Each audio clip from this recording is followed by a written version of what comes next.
सत श्री अकाल सर। सत श्री अकाल। सब तो पहला अज का जो साडा विषय है, अज का जो साडा टॉपिक है सलोक बाबा फरीद जी। सब तो पहला असीं गल करते हैं बाबा फरीद जी के बारे। बाबा फरीद जी जो इस्लाम धर्म के जिन्हां दा जन्म होया, उन्होंने सानू जिहड़ा किया एक इस्लाम धर्म के फलसफे के बारे, उस तो बाद जिहड़ा कि एक धर्म के बारे, सानू परमात्मा के बारे, उस अल्लाह के बारे तो साडे जीवन के बारे कि असीं अपनी जिहड़ी जिंदगी है जिउणी किवें आ। क्योंकि जिहड़ी असीं समुच्ची गुरबाणी की गल करते हैं, बाबा फरीद जी की गल करते हैं, ये सानू एक समुच्ची जीवन जांच सिखाउंदी है। इस तरह बाबा फरीद जी ने अपनी सलोकां दे विच सानू जिहड़ा की है जीवन जांच सिखाउंदियां होइयां कुछ सलोकां दे विच सानू जिहड़ा की है दस्सण की कोशिश की है। सब तो पहला असीं गल करते हैं बाबा फरीद जी के बारे। बाबा फरीद जी का जन्म 1173 ईस्वी दे विच पिंड खोतवाल पाकिस्तान दे विच मुल्तान दे विच होया। उन्हां दे पिता जी का नाम जिहड़ा सी मुल्तान सुलेमान उस तो बाद जिहड़ा सीगा बाबा फरीद जी ने जिहड़ी सीगी अपनी मुढ़ली विद्या वो मसीत दे विच प्राप्त की। क्योंकि शुरुआत दे विच की हुंदा सी इस्लाम धर्म दे विच जिहड़ी बच्चिआं नूं जिहड़ी विद्या जिहड़ी दित्ती जांदी सीगी, मुढ़ली सिक्ख्या जिहड़ी दित्ती जांदी सी, वो मसीत दे विच जाके जिहड़े सी उत्थे काजी हुंदे सीगे, कुछ अध्यापक हुंदे सीगे, वो उत्थे जाके जिहड़े सी छोटे बच्चों नूं पढ़ाउंदे हुंदे सी। उस तो बाद उन्हां दा मेल जिहड़ा सीगा बख्तियार काकी जी दे नाल होया, ख्वाजा बख्तियार काकी जी दे नाल होया। उन्हां तो बाबा फरीद जी ने जिहड़ी सीगी धार्मिक जिहड़ी सीगी वो सिक्ख्या प्राप्त की। उस तो बाद बाबा फरीद जी नूं जो उस परमात्मा के बारे ज्ञान होया, उन्होंने अपनी इस सलोकां दे विच अपनी गुरबाणी दे विच जिहड़ा किया वो लिखण की कोशिश की है, किन्हां दे विच शब्दां दे विच। ते बाबा फरीद जी ने सानू सब तो पहला असीं उन्हां दे सलोकां दे बारे पढ़दे हां। उन्हां दे विच उन्होंने लिखिया सब तो पहला, फरीदा जे तू अकल लतीफ काले लिख ना लेख, आप नड़े गिरवान में सिर नीवा कर दी। इस दे विच बाबा फरीद जी सानू की समझाउण दी कोशिश कर रहे हैं। सब तो पहला की कह रहे हैं, जे तू अकल लतीफ, इसका मतलब की है कि जे तू अपने आप को इन्ना सूझबूझ का मालक समझदा है, इन्ना ज़्यादा अपने आप को सियाणा समझदा है, काले लिख ना लेख, इहो जे कर्म ना कर, ठीक है, आप नड़े गिरवान में सिर नीवा कर दे, कि तेरे विच किहड़े अवगुण हैगे आ। असीं सब तो पहला की देखते हैं कि वो दूसरे व्यक्ति दे विच असीं देखते हैं कि उस दे विच ਉਹ ਔਗਣ है, पर असीं ये नहीं देखते कि साडे विच किहड़े अवगुण है। असीं अपने आप को जिवें देखते हैं, असीं सधारण शब्दों के कह दिंदे आ कि असीं पहला अपनी पीढ़ी थल्ले सोटा नहीं मारते, असीं दूजे दे औगण नूं मिंटां झट जिहड़ा कुछ सैकंडां दे विच ही असीं दस्सण की कोशिश कर दिंदे आ, सिर नीवा कर दे। कहंदे भी अपने औगण देख पहला, इस करके अपने मन दे विच निमरता देख, निमरता होनी चाहिए आ। इस करके दूसरे श्लोक दे विच की सानूं समझाउण की कोशिश कर रहे आ। कहंदे देख फरीदा जो थिया दाड़ी होई पूर, अग्गा नेड़े आया ते पिछारिया तू।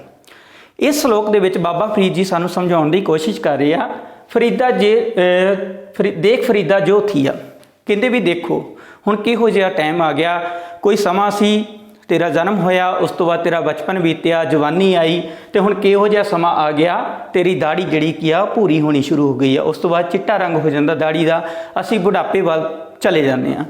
कहंदे अग्गा नेड़े आया तो पिछा रिहा दूर। मान लो कि एक व्यक्ति की उम्र 60 साल आ, 60 साल उम्र आ, वो 40 साल हो गया, 40 साल बाद वो जिहड़ी की दाड़ी का रंग चिट्टा होना शुरू हो जाता है, 45 साल बाद हो जाता, तो वो मौत का जिहड़ा समा कितना रह गया डिस्टेंस 20 साल। अग्गा नेड़े आया तो पिछा रहा दूर, ठीक है। हुण पिछला जिहड़ा की समा जिहड़ा कि तेरा जिहड़ा लंघ चुकिया, बचपन जवानी लंघ चुकिया, वो बहुत ही ज़्यादा की आ पिछे जा चुकिया, तेरी मौत का समा नेड़े आ गया, तेरे कोल अजे भी टाइम है, तेरे कोल अजे भी वक्त है कि उस परमात्मा नूं, उस अल्लाह नूं तू याद कर, उसकी बंदगी कर, किसी दा माड़ा ना कर। तीसरे श्लोक दे विच सानू बाबा फरीद जी की समझाउण की कोशिश कर रहे हैं। कहंदे फरीदा जंगल जंगल क्या पवे वन कंडा मोड़े, वसी रब ही आली है जंगल क्या ढूंढे। पुरातन समय की गल करते हैं कि शुरू दे विच ही लोग जिहड़े सी परमात्मा नूं पाउण दे लई जंगलां दे विच जांदे सी। लिखण दी लोड़ क्यों पई? क्योंकि लोकां दे मनां दे विच इस तरह की पिरत हुंदी सी कि लोग परमात्मा नूं लभण दे लई, उस अल्लाह दे परवतगार की बंदगी करन लई जंगलां दे विच चले जांदे सी।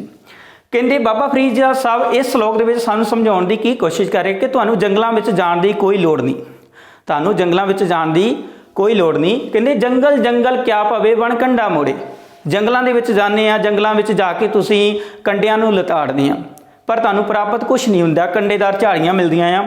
वसी रब ही आलिया जंगल क्या ढूंढे। कहंदे भी वसी रब ही आलिया, परमात्मा तेरे अंदर आ, ਤੇ ਲੱਭਦਾ ਤੂੰ ਕਿੱਥੇ ਫਿਰਦਾ ਆ? ਬਾਹਰ ਲੱਭਦਾ ਫਿਰਦਾ ਹੈ। ਇਸੇ ਤਰ੍ਹਾਂ ਪਰਮਾਤਮਾ ਤੈਨੂੰ ਕਦੇ ਵੀ ਪ੍ਰਾਪਤ ਨਹੀਂ ਹੋਏਗਾ। ਐਗਜ਼ਾਮਪਲ ਲਈ, ਉਦਾਹਰਨ ਲਈ ਮੈਂ ਤੁਹਾਨੂੰ ਸਮਝਾਉਣ ਦੀ ਕੋਸ਼ਿਸ਼ ਕਰਦਾ ਕਿ ਦੁੱਧ ਹੁੰਦਾ ਆ, ਦੁੱਧ ਦੇ ਵਿੱਚ ਸਭ ਕੁਝ ਹੁੰਦਾ ਆ, ਜਿਵੇਂ ਆਪਾਂ ਕਹਿ ਦਈਏ ਮੱਖਣ ਕਹਿ ਸਕਦੇ ਹਾਂ, ਦੇਸੀ ਘਿਓ ਕਹਿ ਸਕਦੇ ਹਾਂ, ਪਰ ਉਹ ਸਾਨੂੰ ਨਜ਼ਰ ਨਹੀਂ ਆਉਂਦਾ। ਇਸੇ ਤਰ੍ਹਾਂ ਬਾਬਾ ਫਰੀਦ ਸਾਹਿਬ ਕਹਿੰਦੇ ਆ ਕਿ ਵਸੀ ਰੱਬ ਹੀ ਆਲੀਆ, ਪਰਮਾਤਮਾ ਤੇਰੇ ਅੰਦਰ ਆ ਪਰ ਤੂੰ ਲੱਭਦਾ ਬਾਹਰ ਫਿਰਦਾ। ਇਸ ਤਰ੍ਹਾਂ ਪਰਮਾਤਮਾ ਤੈਨੂੰ ਕਦੇ ਵੀ ਜਿਹੜਾ ਮਿਲ ਨਹੀਂ ਪਾਏਗਾ, ਪਰਮਾਤਮਾ ਤੇਰੇ ਅੰਦਰ ਹੈ। ਇਸੇ ਤਰ੍ਹਾਂ ਗੁਰਬਾਣੀ ਦੇ ਵਿੱਚ ਵੀ ਸਾਨੂੰ ਦੱਸਣ ਦੀ ਕੋਸ਼ਿਸ਼ ਕੀਤੀ ਆ ਕਿ ਹਰਮੰਦਰ ਇਹ ਸਰੀਰ ਹੈ। ਪਰਮਾਤਮਾ ਦਾ ਜਿਹੜਾ ਹਰੀ ਦਾ ਮੰਦਰ ਉਹ ਸਾਡਾ ਸਰੀਰ ਆ। ਇਸ ਕਰਕੇ ਪਰਮਾਤਮਾ ਨੂੰ ਜਿਹਨੇ ਵੀ ਪਾਇਆ ਆਪਣੇ ਅੰਦਰੋਂ ਹੀ ਪਾਇਆ, ਬਾਹਰ ਮੁਖੀ ਸਾਧਨਾ ਦੇ ਵਿੱਚੋਂ ਅਸੀਂ ਕਦੇ ਵੀ ਪਰਮਾਤਮਾ ਦੀ ਪ੍ਰਾਪਤੀ ਨਹੀਂ ਕਰ ਸਕਦੇ। ਉਸ ਤੋਂ ਬਾਅਦ ਅਗਲੇ ਸ਼ਲੋਕ ਦੇ ਵਿੱਚ ਸਾਨੂੰ ਕੀ ਦੱਸਣ ਦੀ ਕੋਸ਼ਿਸ਼ ਕਰ ਰਹੇ ਆ ਬਾਬਾ ਫਰੀਦ ਸਾਹਿਬ? ਕਹਿੰਦੇ ਰੁੱਖੀ ਸੁੱਖੀ ਖਾਏ ਕੇ ਠੰਡਾ ਪਾਣੀ ਪੀਓ, ਫਰੀਦਾ ਦੇਖ ਪਰ ਆਈ ਚੋਪੜੀ ਨਾ ਤਰਸਾਏ ਜੀਓ। ਰੁੱਖੀ ਸੁੱਖੀ ਖਾਏ ਕੇ, ਤੁਹਾਨੂੰ ਪਤਾ ਹੋਣਾ ਚਾਹੀਦਾ ਕਿ ਅੱਜ ਸਾਨੂੰ ਬਹੁਤ ਸਾਰੇ ਡਾਕਟਰ ਵੀ ਸਾਨੂੰ ਇਹ ਸਮਝਾਉਣ ਦੀ ਕੋਸ਼ਿਸ਼ ਕਰ ਰਹੇ ਆ ਕਿ ਤੁਹਾਡਾ ਜਿਹੜਾ ਭੋਜਨ ਉਹ ਸਾਦਾ ਹੋਣਾ ਚਾਹੀਦਾ। ਤੇ ਬਾਬਾ ਫਰੀਦ ਸਾਹਿਬ ਨੂੰ ਕਿੰਨੇ ਸੌ ਸਾਲ ਹੋ ਗਏ ਪਹਿਲੇ ਉਹਨਾਂ ਨੇ ਸਾਨੂੰ ਸਮਝਾਉਣ ਦੀ ਕੋਸ਼ਿਸ਼ ਕੀਤੀ ਆ ਕਿ ਰੁੱਖੀ ਸੁੱਖੀ ਖਾਏ ਕੇ ਠੰਡਾ ਪਾਣੀ ਪੀਓ। ਰੁੱਖੀ ਸੁੱਖੀ ਦਾ ਮਤਲਬ ਕਿ ਤੁਹਾਨੂੰ 2 ਵਕਤ ਦੀ ਜੇਕਰ ਸਾਦੀ ਰੋਟੀ ਵੀ ਮਿਲ ਜਾਂਦੀ ਹੈ ਤੇ ਉਸ ਅੱਲਾ ਦਾ, ਉਸ ਪਰਵਰਦਗਾਰ ਦਾ ਸ਼ੁਕਰਗੁਜ਼ਾਰ ਕਰਨਾ ਚਾਹੀਦਾ ਹੈ। ਠੰਡਾ ਪਾਣੀ ਪੀਓ। ਠੰਡਾ ਪਾਣੀ ਇਹ ਨਹੀਂ ਕਹਿ ਸਕਦੇ ਕਿ ਉਸ ਸਮੇਂ ਖੂਹ ਹੁੰਦੇ ਸੀਗੇ, ਘੜੇ ਹੁੰਦੇ ਸੀ ਮਿੱਟੀ ਦੇ, ਉਹਨਾਂ ਦਾ ਪਾਣੀ ਪੀ ਕੇ ਤੁਸੀਂ ਗੁਜ਼ਾਰਾ ਕਰ ਸਕਦੇ ਹੋ। ਇਹ ਨਹੀਂ ਹੈਗਾ ਕਿ ਅੱਜ ਦੇ ਜੇਕਰ ਆਪਾਂ ਕਹਿ ਦਈਏ ਫਰਿੱਜਾਂ ਦਾ ਪਾਣੀ ਪੀ ਕੇ, ਇਹ ਜਿਹੜਾ ਕੀ ਆ ਸਾਡੇ ਵਾਸਤੇ ਪਾਣੀ ਜਿਹੜਾ ਕੀ ਆ ਬੋਡੀ ਵਾਸਤੇ ਨੁਕਸਾਨ ਹੁੰਦਾ। ਠੰਡਾ ਪਾਣੀ ਖੂਹਾਂ ਦਾ ਪਾਣੀ ਹੋ ਸਕਦਾ ਆ, ਉਸ ਤੋਂ ਬਾਅਦ ਜਾ ਕੇ ਸਾਡੇ ਘੜੇ ਦਾ ਪਾਣੀ ਹੋ ਸਕਦਾ। ਠੰਡਾ ਪਾਣੀ ਪੀਓ, ਦੇਖ ਪਰਾਈ ਚੋਪੜੀ ਨਾ ਤਰਸਾਏ ਜੀਓ। ਕਿਸੇ ਵੱਲ ਵੇਖ ਕੇ, ਕਿਸੇ ਦੀ ਚੋਪੜੀ ਵੱਲ ਵੇਖ ਕੇ ਸਾਨੂੰ ਕਦੇ ਵੀ ਆਪਣੇ ਮਨ ਨੂੰ ਤਰਸਾਉਣਾ ਨਹੀਂ ਚਾਹੀਦਾ। ਇਸ ਕਰਕੇ 2 ਵਕਤ ਦੀ ਜੇਕਰ ਰੋਟੀ ਮਿਲਦੀ ਆ, ਰੋਜੀ ਰੋਟੀ ਮਿਲਦੀ ਹੈ, ਤੇ ਉਸ ਪਰਮਾਤਮਾ ਦਾ, ਉਸ ਅੱਲਾ ਦਾ ਸ਼ੁਕਰਗੁਜ਼ਾਰ ਕਰਨਾ ਚਾਹੀਦਾ ਹੈ ਕਿ ਪਰਮਾਤਮਾ ਕਿ ਤੂੰ ਜਿਹੜਾ ਕਿ ਸਾਨੂੰ 2 ਵਕਤ ਦੀ ਰੋਟੀ ਜਿਹੜੀ ਕੀ ਆ ਉਹ ਪ੍ਰਦਾਨ ਕਰ ਰਿਹਾ। ਬਿਰਹਾ ਬਿਰਹਾ ਆਖੀਏ ਬਿਰਹਾ ਤੂੰ ਸੁਲਤਾਨ, ਜਿਤ ਤਨ ਬਿਰਹਾ ਨਾ ਉਪਜੇ ਸੋ ਤਨ ਜਾਣ ਮਸਾਨ। ਬਿਰਹਾ ਦਾ ਮਤਲਬ ਕੀ ਹੈ? ਇਸ ਦੇ ਵਿੱਚ ਬਾਬਾ ਫਰੀਦ ਸਾਹਿਬ ਸਾਨੂੰ ਸਮਝਾਉਣ ਦੀ ਕੋਸ਼ਿਸ਼ ਕਰ ਰਹੇ ਆ ਕਿ ਬਿਰਹਾ ਬਿਰਹਾ ਆਖੀਏ। ਬਿਰਹਾ ਦਾ ਮਤਲਬ ਹੁੰਦਾ ਆ ਵਿਛੋੜਾ।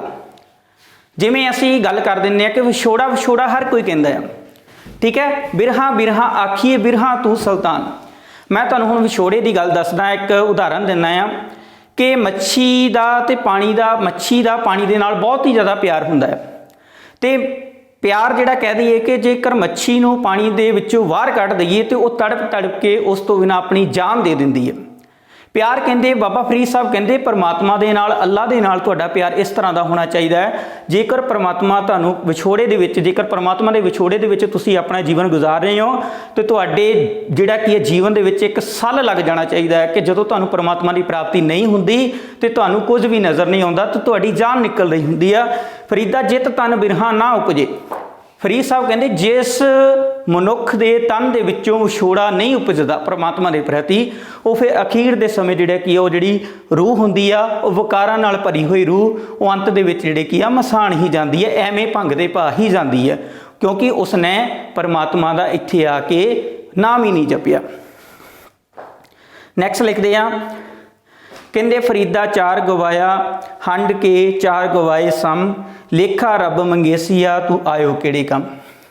ਦੇਖੋ ਬਾਬਾ ਫਰੀਦ ਸਾਹਿਬ ਨੇ ਸਾਨੂੰ ਕਿੰਨਾ ਵਧੀਆ ਸਮਝਾਉਣ ਦੀ ਕੋਸ਼ਿਸ਼ ਕੀਤੀ ਹੈ। ਕਹਿੰਦੇ ਵੀ ਦਿਨ ਦੇ ਵਿੱਚ 4 ਪਹਿਰ ਹੁੰਦੇ ਆ, ਠੀਕ ਹੈ। ਕਹਿੰਦੇ ਵੀ 4 ਗਵਾਏ ਹੰਡ ਕੇ, 4 ਗਵਾਏ ਹੰਡ ਕੇ 4 ਗਵਾਏ ਸਮ। ਤੂੰ ਦਿਨ ਦੇ ਜਿਹੜੇ 4 ਜਿਹੜੇ ਹੈਗੇ ਆ ਟਾਈਮ ਜਿਹੜੇ ਹੈਗੇ ਆ ਉਹ ਤੂੰ ਜਿਹੜਾ ਕੀ ਆ ਹੱਸ ਕੇ ਖੇਡ ਕੇ ਵਿਸ਼ੇ ਵਿਕਾਰਾਂ ਦੇ ਵਿੱਚ ਗੁਜ਼ਾਰ ਦਿੱਤੇ। ਅਸੀਂ ਦਿਨ ਦਾ ਸਮਾਂ ਕੀ ਗੱਲਾਂ ਕਰਕੇ ਗੁਜ਼ਾਰ ਦਿੰਦੇ ਹਾਂ, ਖਾ ਪੀ ਕੇ ਗੁਜ਼ਾਰ ਦਿੰਦੇ ਹਾਂ, ਜਾਂ ਮਤਲਬ ਕੀ ਆ ਇੱਕ ਦੂਜੇ ਦੇ ਨਾਲ ਜਿਹੜਾ ਕੀ ਆ ਹੱਸ ਖੇਡ ਕੇ ਗੁਜ਼ਾਰ ਦਿੰਦੇ ਹਾਂ। ਤੇ ਰਾਤ ਦਾ ਜਿਹੜਾ ਸਮਾਂ ਕਹਿੰਦੇ ਉਹ ਜਿਹੜਾ ਕਿ ਅਸੀਂ ਸੌਂ ਕੇ ਗੁਜ਼ਾਰ ਦਿੱਤਾ। ਲੇਖਾ ਰੱਬ ਮੰਗੇਸੀਆ ਤੂੰ ਆਇਓ ਕਿਹੜੇ ਕੰਮ। ਪਰਮਾਤਮਾ ਨੇ ਜਦੋਂ ਤੇਰੇ ਕੋਲ ਲੇਖਾ ਮੰਗਣਾ ਆ ਤੇ ਉਹਨੇ ਕਿਹਾ ਵੀ ਜਦੋਂ ਤੇਰੇ ਤੋਂ ਲੇਖਾ ਕੀ ਮੰਗਣਾ, ਤੂੰ ਦਿਨ ਦਾ ਸਮਾਂ ਗੱਲਾਂ ਬਾਤਾਂ ਕਰਕੇ ਗੁਜ਼ਾਰ ਦਿੱਤਾ, ਧਨ ਦੌਲਤ ਦੇ ਪਿੱਛੇ ਦੌੜ ਕੇ ਗੁਜ਼ਾਰ ਦਿੱਤਾ, ਤੇ ਰਾਤ ਦਾ ਸਮਾਂ ਤੂੰ ਸੌਂ ਕੇ ਗੁਜ਼ਾਰ ਦਿੱਤਾ। ਤੇ ਲੇਖਾ ਰੱਬ ਮੰਗੇਸੀਆ ਤੂੰ ਆਇਓ ਕਿਹੜੇ ਕੰਮ। ਜਦੋਂ ਪਰਮਾਤਮਾ ਨੇ ਤੇਰੇ ਤੋਂ ਲੇਖਾ ਮੰਗਣਾ ਹੈ ਕਿ ਤੈਨੂੰ ਕਿਸ ਕੰਮ ਲਈ ਮੈਂ ਭੇਜਿਆ ਸੀ, ਤੂੰ ਕਿਹੜੇ ਕੰਮਾਂ ਦੇ ਵਿੱਚ ਜਿਹੜਾ ਕੀ ਆ ਆਪਣੀ ਜ਼ਿੰਦਗੀ ਵਿਅਰਥ ਹੀ ਗਵਾ ਦਿੱਤੀ, ਠੀਕ ਹੈ। ਕਹਿੰਦੇ ਬੁੱਢਾ ਹੋਇਆ ਸ਼ੇਖ ਫਰੀਦ ਕੰਬਣ ਲੱਗੀ ਦੇ, ਜੇ ਸੋ ਵਿਰਿਆ ਜੀਵਣਾ ਧਨ ਵੀ ਹੋ ਸੀਗੇ। ਇਸ ਵਿੱਚ ਬਾਬਾ ਫਰੀਦ ਜੀ ਸਾਨੂੰ ਸਮਝਾਉਣ ਦੀ ਕੀ ਕੋਸ਼ਿਸ਼ ਕਰ ਰਹੇ ਆ। ਕਹਿੰਦੇ ਬੁੱਢਾ ਹੋਇਆ ਸ਼ੇਖ ਫਰੀਦ, ਜ਼ਿੰਦਗੀ ਦਾ ਬਹੁਤ ਸਾਰਾ ਸਮਾਂ ਲੰਘ ਗਿਆ, ਅੰਤ ਸਮਾਂ ਕੀ ਹੁੰਦਾ ਕਿ ਬੰਦੇ ਦਾ ਜਿਹੜਾ ਸਰੀਰ ਹੁੰਦਾ ਆ, ਵਿਅਕਤੀ ਦਾ ਸਰੀਰ ਹੁੰਦਾ ਆ, ਉਹ ਬਿਰਧ ਅਵਸਥਾ ਦੇ ਵਿੱਚ ਕੰਬਣਾ ਸ਼ੁਰੂ ਹੋ ਜਾਂਦਾ ਹੈ। ਦੰਦ ਉਹਦੇ ਸਾਥ ਨਹੀਂ ਦਿੰਦੇ, ਅੱਖਾਂ ਉਹਦੀਆਂ ਸਾਥ ਨਹੀਂ ਦਿੰਦੀਆਂ, ਅੱਖਾਂ ਦੇ ਵਿੱਚੋਂ ਚੰਗੀ ਤਰ੍ਹਾਂ ਦਿਖਾਈ ਨਹੀਂ ਦਿੰਦਾ, ਕੰਨਾਂ 'ਚੋਂ ਉਸੇ ਤਰ੍ਹਾਂ ਚੰਗੀ ਤਰ੍ਹਾਂ ਸੁਣਦਾ ਨਹੀਂ, ਤੇ ਇਸ ਕਰਕੇ ਉਹਦਾ ਜਿਹੜਾ ਮਾਸ ਜਿਹੜਾ ਹੁੰਦਾ ਆ, ਜਿਹੜਾ ਬਾਡੀ ਦਾ ਜਿਹੜਾ ਮਾਸ ਹੁੰਦਾ, ਉਹ ਵੀ ਉਸਦਾ ਜਿਹੜਾ ਕੀ ਹੈ ਸਾਥ ਛੱਡਣਾ ਸ਼ੁਰੂ ਕਰ ਦਿੰਦਾ ਹੱਡੀਆਂ ਤੋਂ। ਕਹਿੰਦੇ ਵੀ ਸਰੀਰ ਦੇ ਵਿੱਚ ਜਿਹੜੀ ਕੀ ਆ ਬਹੁਤ ਹੀ ਜ਼ਿਆਦਾ ਆਪਾਂ ਕਹਿ ਸਕਦੇ ਹਾਂ ਉਹ ਕਮਜ਼ੋਰੀ ਆ ਜਾਂਦੀ ਆ ਕਿ ਉਸਦਾ ਸਰੀਰ ਜਿਹੜਾ ਕੀ ਕੰਬਣਾ ਸ਼ੁਰੂ ਹੋ ਜਾਂਦਾ ਹੈ। ਕੰਬਣ ਲੱਗੀ ਤੇ ਜੇ ਸੋ ਵਰਿਆ ਜੀਵਣਾ ਤਨ ਵੀ ਹੋ ਸੀਗੇ, ਜਿਸ ਸਰੀਰ ਦੇ ਉੱਤੇ ਤੂੰ ਇੰਨਾ ਜ਼ਿਆਦਾ ਮਾਣ ਕਰਦਾ ਸੀ, ਜਿਸ ਸਰੀਰ ਦੇ ਉੱਤੇ ਤੂੰ ਇੰਨਾ ਜ਼ਿਆਦਾ ਹੰਕਾਰ ਕਰਦਾ ਸੀ, ਉਹ ਚਾਹੇ ਤੂੰ 100 ਸਾਲ ਭਾਵੇਂ ਜ਼ਿੰਦਗੀ ਦੇ ਗੁਜ਼ਾਰ ਦੇਵੇਂ, ਅੰਤ ਦੇ ਵਿੱਚ ਜਿਹੜਾ ਕਿ ਉਹ ਜਿਹੜਾ ਤੇਰਾ ਸਮਾਂ ਆ, ਜਿਹੜਾ ਸਰੀਰ ਹੈਗਾ ਉਹ ਮਿੱਟੀ ਦਾ ਹੀ ਢੇਰੀ ਬਣਨਾ ਆ। ਇਸ ਕਰਕੇ ਸਾਨੂੰ ਆਪਣੀ ਜ਼ਿੰਦਗੀ ਦੇ ਵਿੱਚ ਜਿਸ ਕੰਮ ਲਈ ਪਰਮਾਤਮਾ ਨੇ ਸਾਨੂੰ ਭੇਜਿਆ, ਉਸ ਅੱਲਾ ਨੇ ਭੇਜਿਆ, ਸਾਨੂੰ ਉਸ ਦਾ ਸ਼ੁਕਰਗੁਜ਼ਾਰ ਕਰਨਾ ਚਾਹੀਦਾ ਹੈ, ਉਸ ਦਾ ਨਾਮ ਜਪਣਾ ਚਾਹੀਦਾ ਹੈ, ਉਸ ਦੀ ਬੰਦਗੀ ਕਰਨੀ ਚਾਹੀਦੀ ਹੈ। ਬਹੁਤ ਬਹੁਤ ਸ਼ੁਕਰੀਆ, thank you, Sat Sri Akal.